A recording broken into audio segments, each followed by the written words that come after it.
Our fellow member from vinyl industry, a very good morning. We sincerely thank the organizer of the Vinyl India Conference for inviting me on the opening day and giving me the opportunity to share my thoughts on the esteemed platform. First of all, we would like to congratulate, and I hope you may like to join me, the Vinyl India team, especially Nidhi Verma, for consistently organizing such an outstanding event over the year, elevating the conference to a truly global platform. Standing here today, we speak as someone who has spent a lifetime in this industry, learning, experimenting, facing challenges, and growing along with it. For me, plastic are not just a business, they are a journey. When we look back, we often reflect on how it all began. Many years ago, I read the words of Carl Sagan, somewhere, something incredible is waiting to be known. The story of PVC is one such a story. It is a story of vision, perseverance, and discovery. For nearly 90 years, after Henry Victor Regnault first discovered PVC, it remained dormant. An incredible material waiting to be rediscovered, reinvented, and finally utilized for remarkable purposes. Today, when we look at the growth of polymer manufacturing industry, we see huge opportunity knocking at our door. Opportunity because current manufacturing of polymer in our country is quite short in relation to the growing requirement in our economy. We observe the gap in demand and supply of three key commodity polymer, polyethylene, polypropylene, and PVC. Currently, polyethylene capacity indigenously meets 80% requirement, 20% must be imported. Polypropylene domestic supply. Respected Sri Mahavirji, dignitaries on dais, all the guests who have assembled here today from India, from overseas, from 20 countries, more than 1,000 delegates, and I see a very full hall.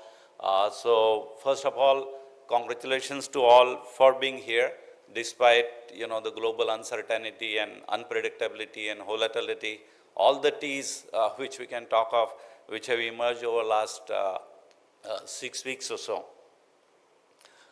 Friends,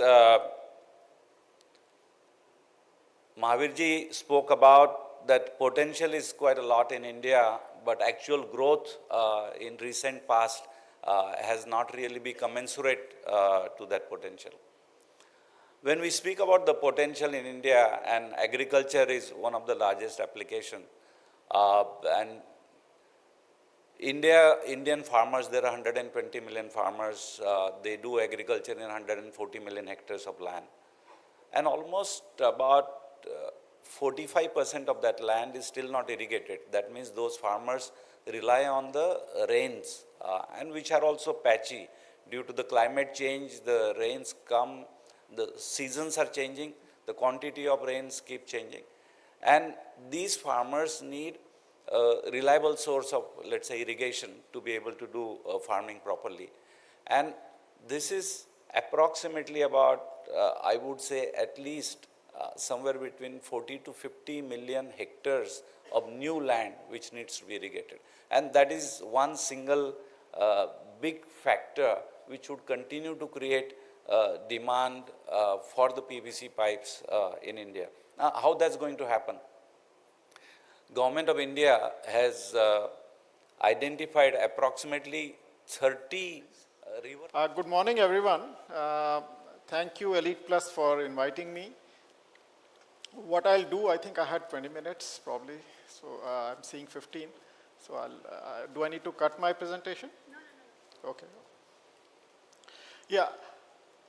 Well, we live in a economically extremely connected world, but now which is getting geopolitically fragmented. So that creates a very complex situation, and that's what we are trying to negotiate as a world, as an economy right now. So I think, I'm going to speak about two things.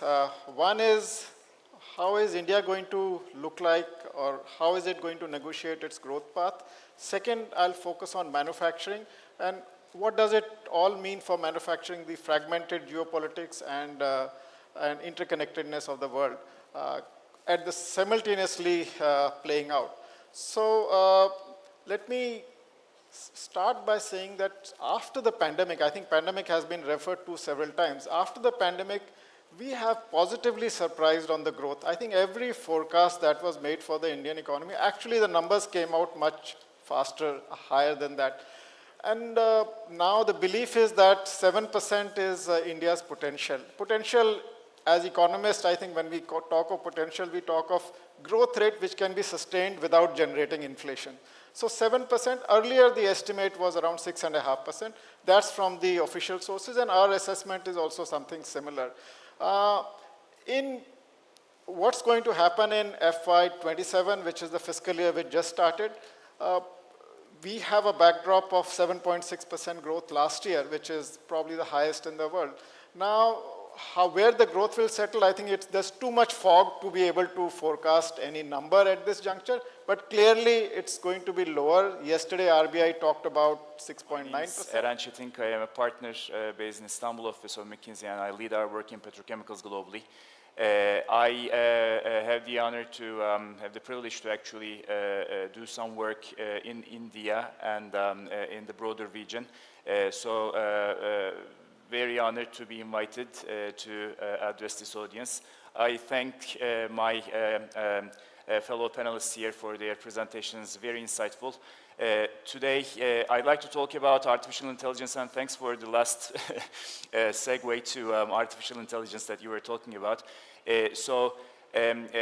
I'll be talking about artificial intelligence, AI, and its implications in chemicals industry with a broader lens, not only in vinyls or PVC, but with a broader lens. So before I jump into the details, I'd like to actually give the three messages that I'd like to I'd like you to take with you after this presentation. So the first one is the AI moment that we're going through is structural. It is not anything like the ones that we had before. It is changing the way that we work, and 3, 4, 5 years down the road, when we look back, we'll see how impactful it has been to the way that we work. So that is number one. Number two, chemicals as a sector is a bit behind than some other sectors in the adoption and creating value out of AI. But that also means that there is a lot of potential to be captured for especially the ones that can tap into the right resources. And the third message that I'd like to give is that the challenge to get the value out of AI is not necessarily technology-based, but it's more around how you actually rewire your organization, how you ensure adoption by your people, and how you ensure change management to get and capture the value of people. One chance I'll not miss.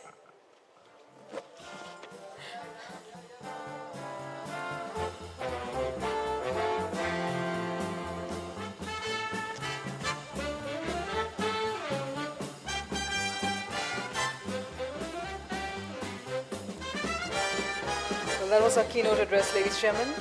What a befitting start indeed, as mentioned by Ms. Nidhi Verma.